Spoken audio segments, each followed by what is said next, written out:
You are looking at the first ever Jaguar to wear an SVR badge. But what does that mean as far as the car itself is concerned? In simple terms, the SVR is lighter, stiffer, faster, and a fair bit more expensive than any other F-Type so far. It costs £110,000 and is, claims Jaguar, the 200 mile an hour all-weather supercar. But forgetting the hyperbole for a moment, and putting aside the accepted wisdom that to be a supercar, you really ought to have a mid-engine chassis, not a front-engined four-wheel drive one, the F-Type SVR is an awful lot more than just a skirts and spoilers job from Jaguar's SVO division. Powered by a tweaked version of Jag's familiar 5-litre supercharged V8 and boasting 568 bhp and 700 Nm of torque, the SVR can hit 60 miles an hour in just 3.5 seconds.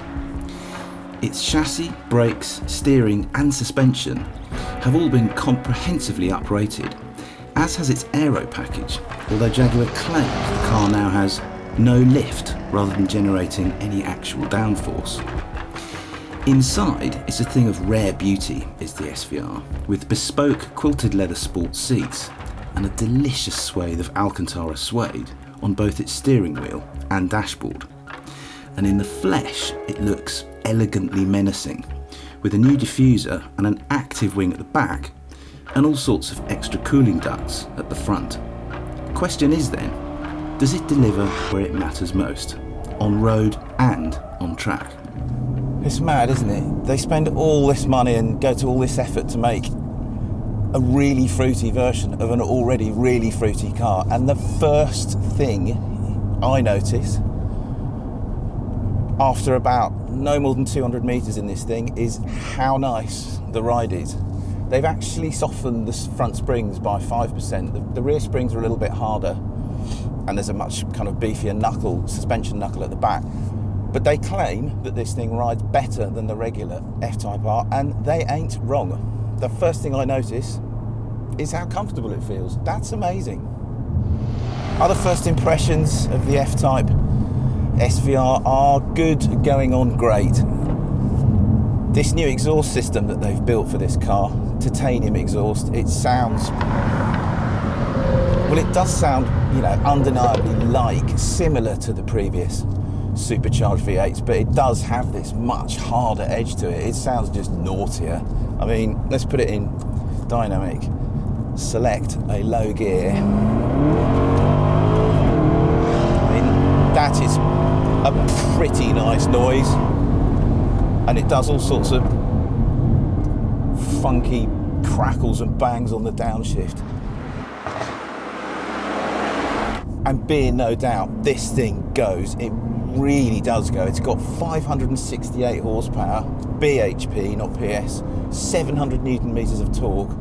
And if you put the carbon ceramic brake option on it, as this test car's got, which costs about £8,000, then it's 50 kilograms lighter than the regular four-wheel drive F-Type R, and that adds up. That all, it's just small differences, but the whole difference makes it feel quite a lot faster in a straight line, and it was not slow to begin with. The stuff I'm not quite so sure about so far is the rear suspension. I mean, it does ride better than the standard car, definitely, but it still has this slightly kind of neurotic feel at the back. It's kind of, if you visualise it, I kind of visualise the car doing this all the time, and kind of just everything's pivoting around the nose, and the back just feels a little bit too lit, even over these really quite smooth roads. I'm also not convinced about the gearbox.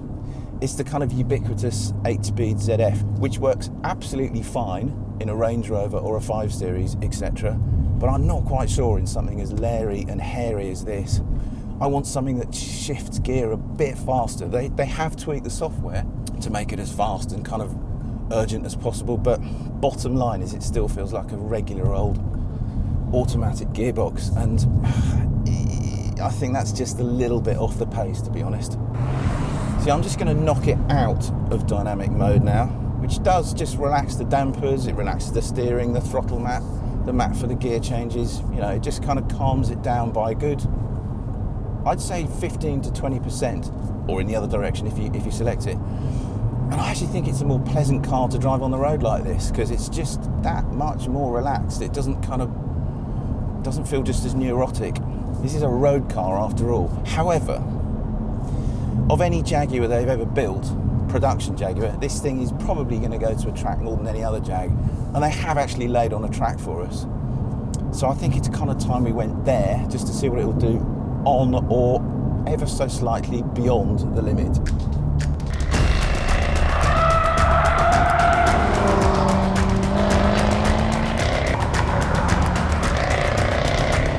So this is a place called Motorland. I've never been here, but it's a proper playground. It's another one of these mad Spanish circuits where they just seem to sort of build a Grand Prix circuit in the middle of nowhere, and just, you know, manufacturers come here, including Jaguar, to let us have a proper play with the SVR. I've got it in dynamic. I am also going to turn the ESP off. There are 3 different settings. Well, there are 4. There's normal, there's dynamic, there's ESP mostly off, and then there's ESP completely off. I've got it in mostly off because they're actually quite proud of this setting, because it will allow quite a bit of slip before it intrudes. So it does behave really quite nicely on a track, this car. I mean, it still feels quite big, but you can use the weight of the rear end. I mean, that's quite a nice slide there, which it's allowed me to do without actually impeding on the throttle at all. So, but you turn in, the back starts to go, you can feel the weight of the back of the car starting to move it to the point where it will oversteer quite a lot, as you can see back there, before it intrudes. But I mean, it still feels like quite a big heavy wagon on the track, I must admit, but it doesn't feel anywhere near as kind of cumbersome or neurotically lit up at the back. Certainly not as the rear wheel drive are, and I don't think anywhere near as much as the 4-wheel drive are, because it's what they've done to the rear suspension. It does work a treat, I have to say. It manages all this weight just about as well as it's possible to manage all the way without being too intrusive. And flaming heck, it does go, you know, it really does go. We were doing some ducks and drakes earlier, and down this back straight, which admittedly is quite long, this thing was reaching, well, it was indicating 185 miles an hour. That's some serious go. It really is. Okay, so what do we learn from the F-Type SVR on the track? It doesn't feel really at home on the track like, say, a GT3 does, but it's not quite intended to be that focused a car.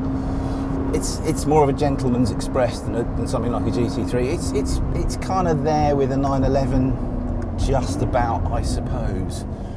Do I really mean that? No, maybe not quite. I don't think it's, you know, it still wanders around a bit more than a 911 does, and this gearbox, as on the road, but even more so on the track, just doesn't do this car any favours at all. It sort of feels like you've got a Range Rover gearbox in a sports car. Having said all that, it is still good with a capital G, but not quite great, I don't think. So now what I'm going to do is go and have a proper play, having turned absolutely everything off.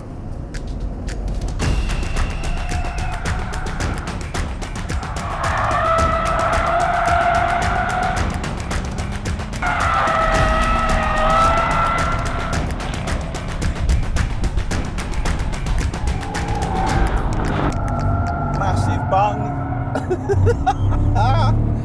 And sideways we go.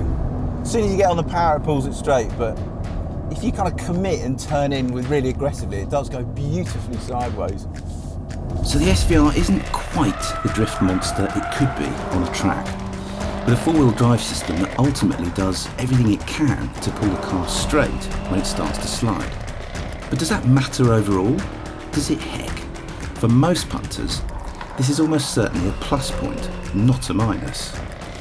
And in real terms, the SVR hits most of its targets right between the eyes, despite being hampered by a less than cutting-edge automatic gearbox, and a chassis that isn't quite up there with the best of the best at high speed.